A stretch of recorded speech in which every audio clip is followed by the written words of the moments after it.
শুরু হচ্ছে উল্টো পৃথিবী, এক অন্য গ্রহের কাহিনী। কি গো, আমি একটু বাপের বাড়ি যাবো বলছি। ঘন ঘন বাপের বাড়ি যাবে? এখানে কি সংসার করতে এসছো নাকি? মায়ের শরীরটা একটু খারাপ। সারা জীবন যখন মায়ের সেবা করবে তাহলে আমাকে কেন বিয়ে করেছিল? যত সব সরো দেখি। এই মেজদি, কি রে শালিনী?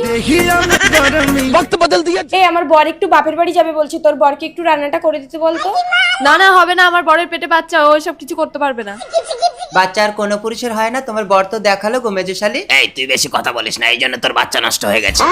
এই দাঁড়া দাঁড়া, তোমরা ঝগড়া করো না, আমি বরদিকে ডাকছি। এই বরদি, কি রে শালিনী? এ বরদি, বড় জামাইবাবুকে আজকে একটু রান্নাটা করতে বল না, আমার বর একটু বাপের বাড়ি যাবে বলছে। না না, আমি পারবো না, আমার বাচ্চা ঘন ঘন দুধ খায়। কে কার দুধ খায় সে সবাই জানে। নিশ্চয় তুই তাহলে খাস, না হলে বলছিস কেন? চুপ করো না। তুই খাস, তুই আরে হাত থাকতে থাকতে তোমরা মুখে এত কথা বলো? তুই খাস, তুই খাস। এই দাঁড়া দাঁড়া, তোমরা ঝগড়া করো না, পাশের বাড়ির বরগুলোর কোনো গলা শোনা যাচ্ছে? হ্যাঁ হ্যাঁ, আমি তো খারাপ আর অন্য পুরুষ তোমার কাছে ভালো। আমি তোমার ঘর করবো। যা যা, তোর মতন কত ছেলে আমার পাত ধরে ঘুরঘুর করছে। बात तो सही है। হ্যাঁ, ছেলেরা তো সস্তা না, মুড়ি খাবে আর ঠোঙা ফেলে দেবে।